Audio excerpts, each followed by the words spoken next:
Sure. UStart is an investment advisory firm, a boutique advisory firm headquartered in Switzerland with offices all over the world in Italy, South Africa, Russia, Eastern Europe, Brazil, Chile, Mexico, and Turkey, and expanding to other parts of the world, which essentially provides the best possible deal flow in early stage ventures, startups, and companies that are looking for growth capital to a select network of angel investors, family offices, VC funds, and high net worth individuals in Europe and North America.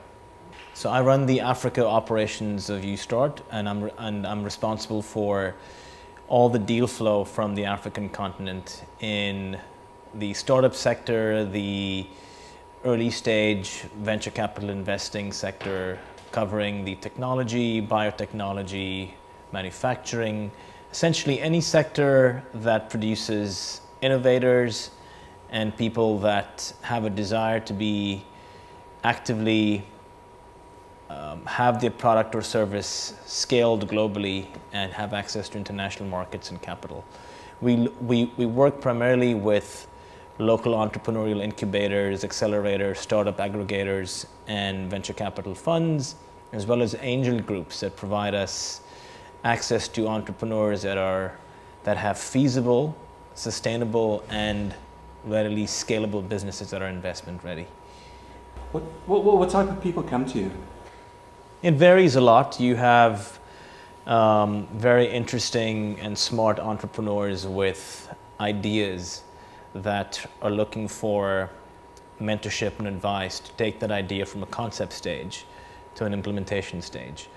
And typically someone like myself and my colleagues and partners would help them with identifying the market need for their product or service, whether there is the right demand and that matches supply, the pricing of that, understanding whether they are in a position from an investment angle, debt versus equity, what the potential returns are, and whether or not it's a business that's worth taking past the R&D phase and into a proof of concept phase, and whether or not it's now is the right time to speak to an investor, and if so, what kind of capital do they need, how much, and whether or not it's worth pursuing. Are people usually realistic about their expectations when they come to you? And one of the things that I tell entrepreneurs is, before you ask anyone else for money, be it equity or debt capital, think of yourself as an investor first and an entrepreneur second. The reason for that, even though it sounds a bit cliched, is if you personally, in your capacity as an investor, wouldn't invest in your own business, why would someone else? Which is why you see the majority of startups that have been successful in Silicon Valley, in Europe, and in Africa as well, tend to have bootstrapped, to have put some amount of blood, sweat, and tears and capital into their business before asking someone else for help or assistance, be it financial or intellectual. And one of the things I see very strongly in the sector that I work in is being part of an incubator, an accelerator, or an entrepreneurial hub makes you more likely to be a part of the ecosystem that connects you to sources of capital. And that's something that we as UStart, not just in Africa, but all across the world, focus very strongly at. What type of innovations do you deal with? Is there more of a prevalence of IT stuff? It varies a lot. I think Cape Town, being sort of the IT, technology, communications capital of South Africa, tends to have more tech-centric ideas from an innovation perspective. But like I say to a lot of the people and stakeholders that I deal with, innovation and technology don't have to limit themselves to the technology sector. You could have a technologically innovative idea within manufacturing, within renewable energy, within biotech, within something as mundane, if I may use the word, as agriculture. Now, just to give you an example, traditionally agriculture has been viewed as being the domain of your commercial banks, your government grant-making institutions, and more traditional financiers. But come to me with an innovation in agriculture where you put a bot or a robot inside a plow and you can take out weeds and chaff from your crop. That's innovation to me, and that would certainly get a VC or an angel or someone like us interested in, even though it falls under the agriculture sector. So innovation per se can happen in any sector, not just the tech sector. Okay. What's the pass rate, the success rate from someone coming through the door with an idea to actually being able to take it to market and derive an income from it? You know, I'd like it to be higher, and this is going to sound controversial, but the success rate for an entrepreneur from Silicon Valley and someone from Cape Town or from the Western Cape or South Africa, at the crux of it, if you strip all the other external factors out, is actually quite similar.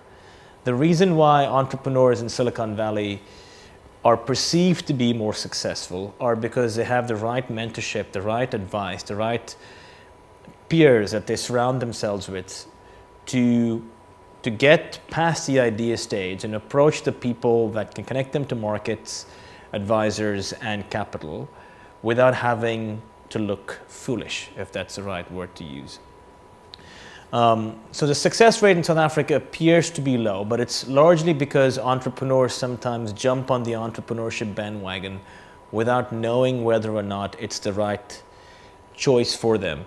To give you a very simple analogy, if you don't feel pulled towards something, passion is what pulls you towards a goal. Drive is something that pushes you. So if you feel that you are pushed towards doing something, have a rethink about it. And a real entrepreneur, like the ones we've seen come out of Silicon Valley, are pulled towards something like their life depended on it. So the moment you feel that you're forced to be an entrepreneur because you can't do anything else, of course, because there aren't other options for you, is when you must rethink and not go talk to financiers or market makers or distributors or suppliers, because you're wasting not just your time but their time as well. And in cold numbers, as a percentage, do you think it's? I'd say probably less than 5%. Around the 5% mark, and that's purely from what I've seen over the last 2 to 3 years. The good thing though is that the 5 to 10% of entrepreneurs that get past the proof of concept stage in South Africa are really, really good. I can give you an example of an entrepreneur, and I'm not going to disclose their names or their product, but the concept of what they're doing is a good example of how innovation is not doing something entirely different, reinventing the wheel. It's about taking something that already exists and making it more lucrative and more appealing to people that already use that product. So in the words of investor speak, converting something from a nice to have to a need to have. So the concept of an iPod, when Steve Jobs came out with it 7 years ago, was it converted the idea of a Walkman to getting 1,000 songs in your pocket. And you're essentially taking what people already listen to, which is your stereos, your radios, and converting it into something personal, something that's close to your heart. And when something becomes close to your heart, it becomes something that you need to have and not just would like to have. An example of innovation in South Africa that comes to my mind right away is the concept of mapping on your phones. Now, I've seen a lot of startups in South Africa that talk about interactive mapping, gamifying mapping, and making it, competing with Google Maps and Yahoo Maps and other sort of mapping tools, but all centered around the address and GPS concept. There's a company that I met recently that flipped it around and saying, yes, mapping's important and it's comfortable, but let's take what people like to have and make it easier and simpler. So what they've done is, if I'm at a particular place at a particular time, but I don't know my exact address, or I can't be bothered to find out what my exact address is, They have come up with a technology where as long as I am in someone's phone as a contact, that links automatically to my GPS. So kind of like the where is my iPhone, where is my smartphone kind of thing. And if you want to come and meet me, all you have to do is go to your contacts and say, find Zach. And it'll automatically take you, that sort of reroutes to your GPS and tells you Zach's there. Go and see him there. So that takes away the whole idea of having coordinates or having street address. Now that to me is not rocket science, but it's marrying two concepts together, and that's innovation, and that's what sells. What kind of advice would you give to a person watching this that's got an idea that they feel very strongly about? Maybe it's just an idea, or they've actually taken it further to a proof of concept or a working model or something. So one of the things that I say a lot, and this is one of UStart's core philosophies, is if you have an idea that you think will change the world, change the country, change your city, change your town, or just change the stakeholders that you work around with, socialize it. I've seen a lot of entrepreneurs that are very protective of their IP for obvious reasons, and I respect that.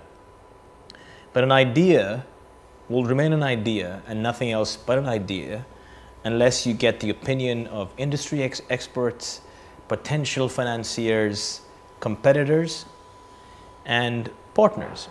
Now, I'm not saying if you have a very interesting idea that could change the way the world does a particular thing, to go and share it with everyone and share all your secrets, but talk about, do surveys, get people's interest and see whether or not it's something they might be interested in. So not necessarily share your unique selling proposition or sell your unique formula, if that's the right word, but understand from people's opinions what the market is, how much you should supply, what do you think of introducing new product ranges, at what price. Don't go it on your own, because it's going to get you nowhere. There are people that have made it big by not sharing their ideas or research with anyone, but it tends to be more of an exception than the rule. So get the opinions of people around you, academics, researchers, peers, and funny enough, this will shock you, but get the opinion of people that you don't like, because that advice more often than not helps you than hurts you.